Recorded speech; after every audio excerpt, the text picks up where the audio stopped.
So this video is about electricity and stimulation and sensory in the nervous system and how it affects people with trauma, which no one in Australia seems to understand or even take seriously because we are told that these symptoms are a delusion. That's why you hear me banging on in nearly every video that they keep giving us pills for schizophrenia, for those sensations that we say that we have. If we say that we have something like stomach problems or muscle problems, they'll just give us something, for the stomach or for muscles. But when you tell them about any other symptoms like the sensory, the stimulation, all that sort of stuff, in your nerves, they will tell you that it's in your head. Whereas in the USA, the UK, they have somatic symptoms awareness everywhere. They have centers for you to go to relieve those symptoms. There's very common knowledge that common symptoms are burning and tingling sensation in the nerves, leading to nerve damage when it goes untreated. So I'm going to be explaining in the video in detail the cause of that. And basically breaking it down as to why I feel it's so unfair that it's still being debated that C-PTSD is neurodivergent on the spectrum, because we have the same sensations and auditory and things going on that people suffer from who are on the spectrum, but the only reason they're not considering it the same is because we have trauma, which can be curable. It's not something you're born with. But if you're an Australian, it's not curable because people aren't helping you. They're only focusing on the psychological. The thing is, we end up doing what's called a spiral because we are only focusing on the mental. But if we've got all these somatic symptoms going on and then people aren't believing us, that's one huge part that's never going to get better, right? So we are constantly going to be in physical pain, and it's just going to get worse every year as it goes untreated, leading to long-term damage. So if you actually want to break it down, if a person is going to a doctor and telling them they have a symptom, that doctor is giving them a pill for schizophrenia and saying it's in your head. But then other countries are saying, nah, this is real, man. Our people are having it. We're providing them with centers and education so that they can actually relieve those symptoms and not end up with long-term damage from them. That's neglect on Australia because the knowledge and information's out there. We are using the DSM-5, which is the American psychiatric diagnosis book. It's not who the World Health Organization uses. We're using the American one. So if the DSM-5 doesn't have CPTSD in it, and we're using that, why aren't we following America with everything else that they're doing in mental health, or the UK? We know they're more advanced. We have our head up their asses with everything else. We learn from them. They have the information right there, lining up with what your people are telling you, and you're still going, no, I'm a GP in a medical center.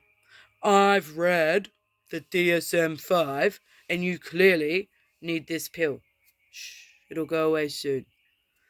A pill for something we don't have, that doesn't fix the problems that we do have, that you're not meant to have if you don't have those issues. Some of them are only meant to be short term. Hello, we're still burning, we're still tingling. So Where do you think that burning and tingling comes from? Electricity. We're made up of electricity. Now, you are going to see me refer to notes now and again because even though I do know it all, I want to get it all in the right order.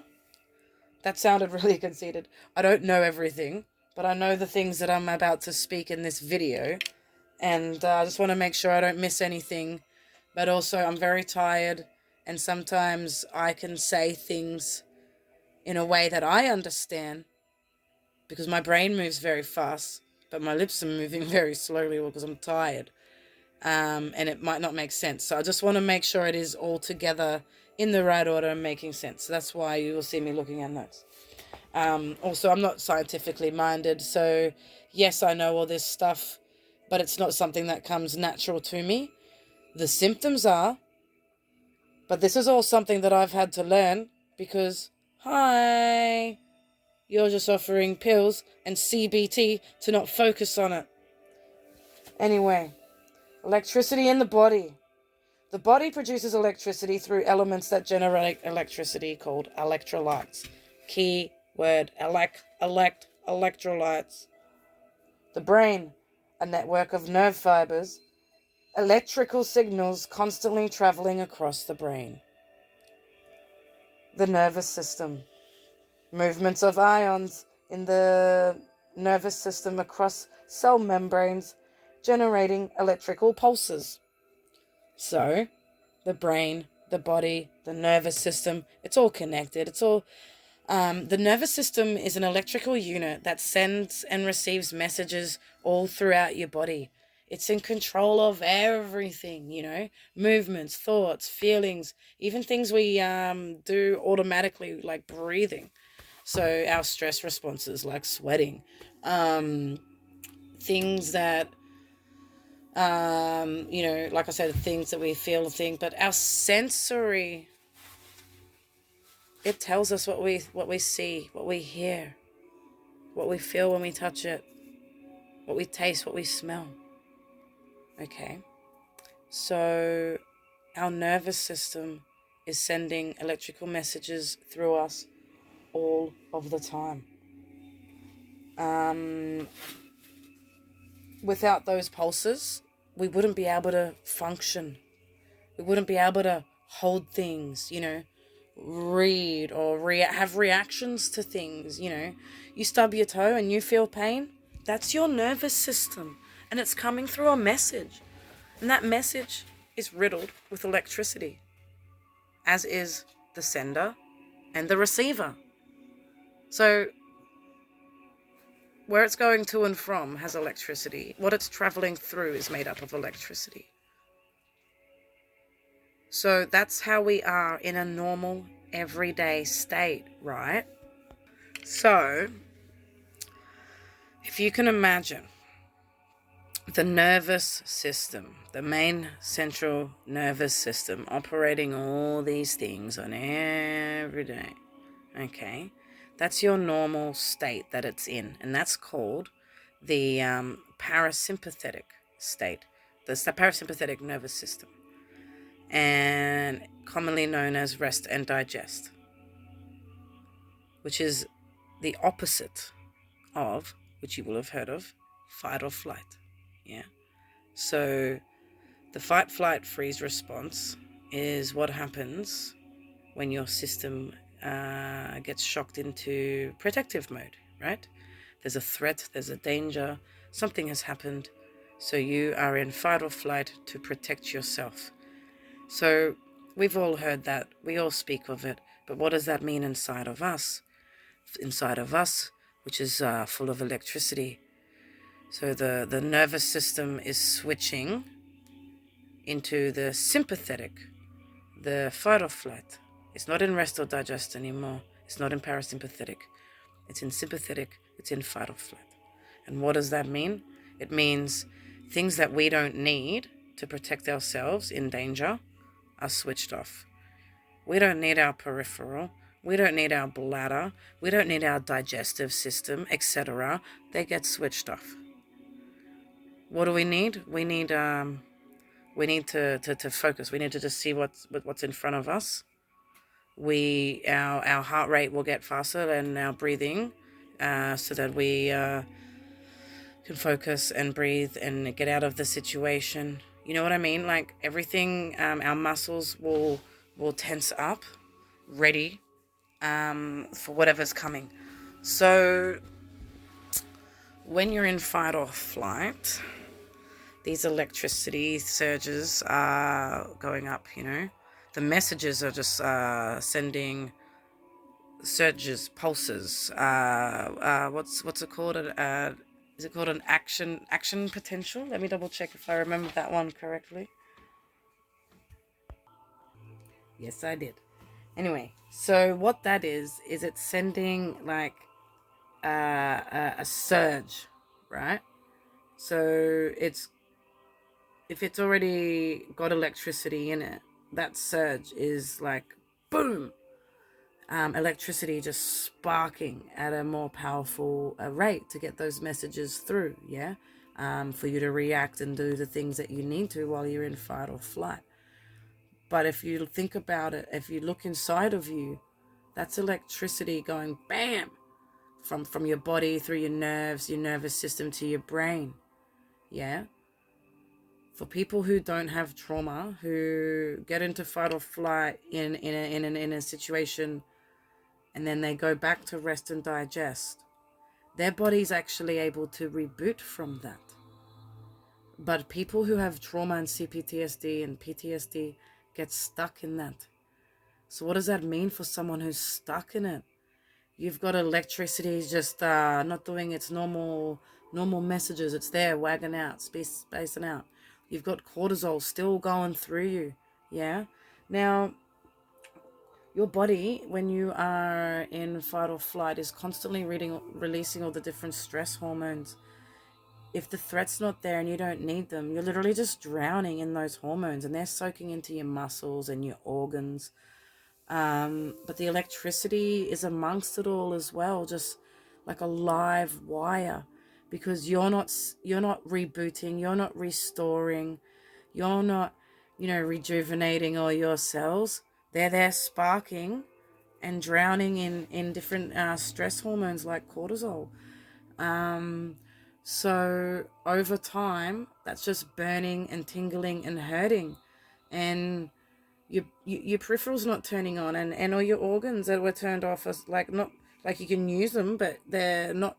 You start having problems with them, which is why you have digestive issues and you have problems with your bowels and your bladder and your muscles and nerve pain.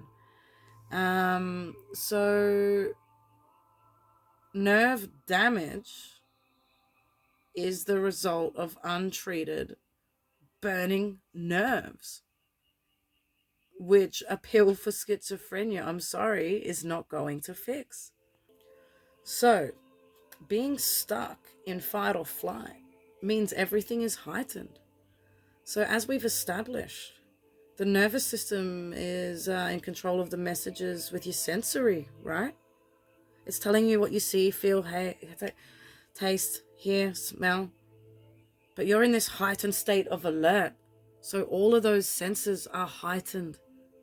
Everything you see is closer and brighter.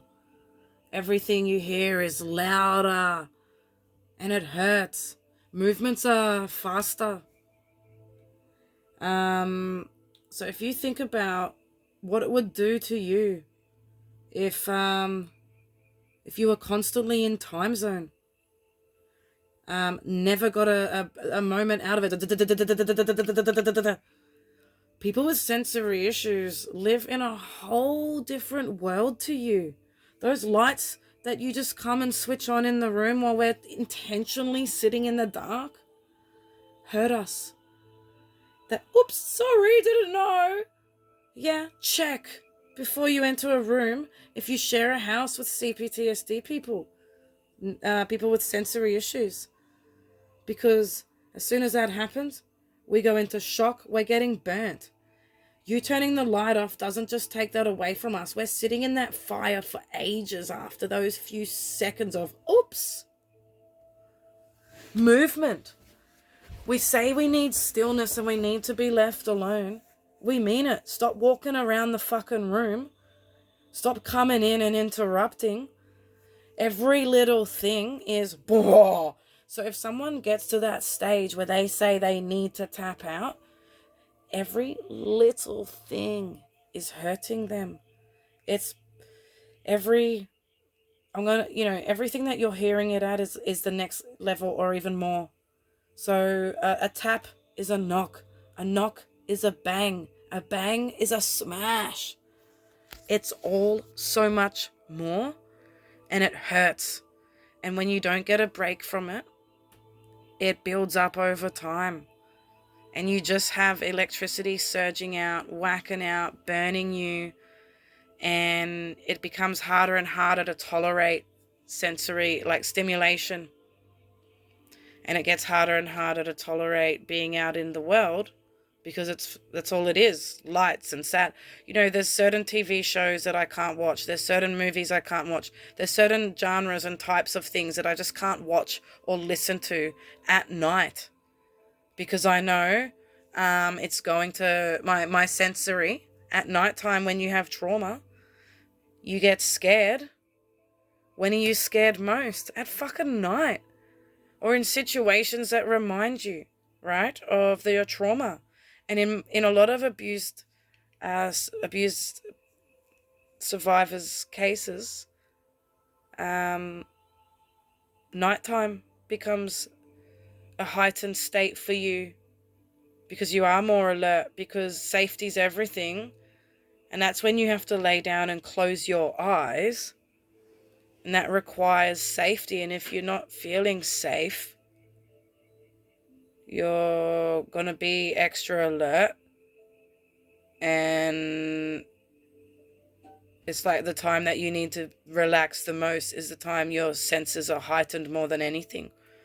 So you can't have bright lights. You can't have certain types of movies. You can't have hustle and bustle and walking around. It needs to be just calm. All the senses, if you can. Put on the nice smells. Have a nice flavored herbal tea. Put on some frequencies like I've got right now.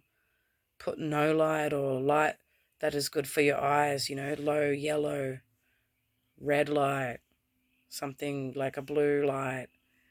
But all these people with their white lights and their big flash and bright TVs and loud volumes, and all you ignorant motherfuckers who have your phone on so loud, who don't give a shit about the people next to you. If you are next to someone with C-PTSD or someone who's even neurodivergent, they got sensory issues, and your obnoxious fucking phone goes off, you've actually physically hurt someone. So it's time people start thinking about other people, because we live in a world where people are sick, people are suffering. People are suffering with, there's neurodivergency, there's sensory, there's overstimulation, even in normal day people's lives, because it's too much. So that's why there's all these retreats. You guys, all you rich people who need a break from all the stimulation, have your retreats. But us people who have been abused our whole fucking lives, who are dealing with it every single day, getting pills for schizophrenia thrown at us because we're not being believed, can't access those. Because we are too fucked to work in a job that can pay us enough money to even afford that. Or it gets to the point where you get help, you're worse. You get help, you get worse. You get help, you get worse. To the point where myself last year, my system met its last straw. And now I can't work. There's only so many times you can be an experiment and be gaslit and made sicker by people you are paying to help you with these issues. So enough is enough, and I will no longer be getting help from any humans in Australia for my trauma or my somatic symptoms. The only thing I am willing to do is to see a psychologist for the psychological symptoms and the EMDR for the trauma-related, emotional, and psychological things that I experience, and to get to the root of the trauma and removing those memories and things like that, and living with the memories, and accepting the things that happened and all that sort of fucking stuff. But as far as the burnt nerves, the stomach flare-ups, the muscle spasms, the PTSD seizures, people who have electricity going through them all the time, people who have neurological issues and seizures. What are seizures? It's all based on electricity and stuff that's going on in the brain, right? So an epileptic seizure is not the same as a PTSD seizure. But people who have PTSD seizures, it's basically we're going into ultimate shock. Our electricity is wigging out so hard that we dissociate and we start convulsing and seizing.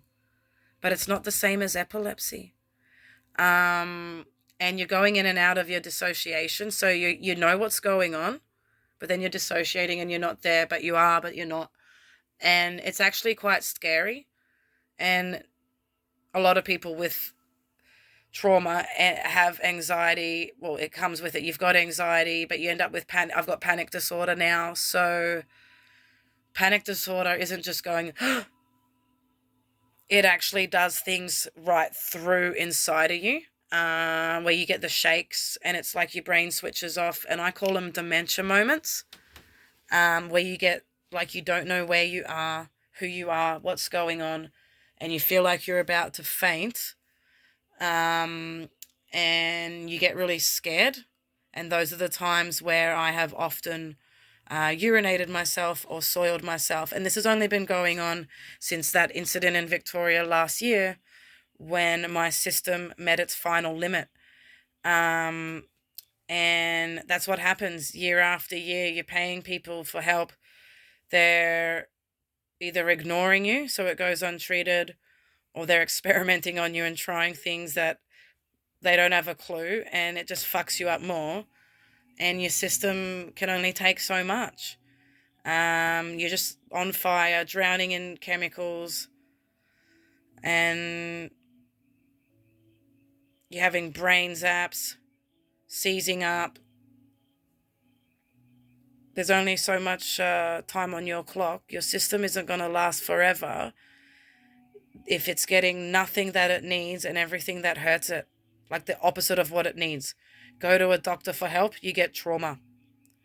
Go to have your somatic systems ease, they give you chemicals that give you exacerbate all your symptoms. Go for support, you get judgment and ostracization. You go anywhere tranquil, you've got to go through stimulation and pain to get it, and then you're faced with ignorance when you get there. You can't enjoy the tranquility. And then you end up in a state where you can't work and you can't afford anything anyway. So you are stuck away from life, unable to afford anything. And that ends up being the best thing for you, because you end up in nature, away from stimulation, doing everything natural, which is what you need to calm your nervous system. You're away from all the judgment and the things that people are doing to hurt you. You're away from all the triggers. You're away from all the things that are setting off your sensory. And you're connecting with all the things that are nurturing you, all the natural plants, all the natural remedies, all the natural practices, meditation, yoga, do things that are good for you, like swimming and bushwalking and gardening. And those are the things that are going to calm you down, slow you down, connect you back with yourself and get your electricity, easing. And that's when you have a chance at focusing on the psychological and other things that you've got going on. So until Australia gets on board and has that understanding, all they're going to do is keep hurting people rather than help them. So my advice to anyone with CPTSD is don't bother with GPs. Just get the referrals to a psychologist, see them for all the psychological stuff, research the shit out of all your physical symptoms and the mind-body connection, the nervous system, and everything I've been saying in all my videos. through the USA and the UK. Learn how to connect with yourself and heal your nervous system yourself. And you will then be able to have a chance of understanding and developing your own way of coping out there in the world with the stimulation and the ignorance. So, yeah, that's my video on sensory and stimulation and electricity. Thank you.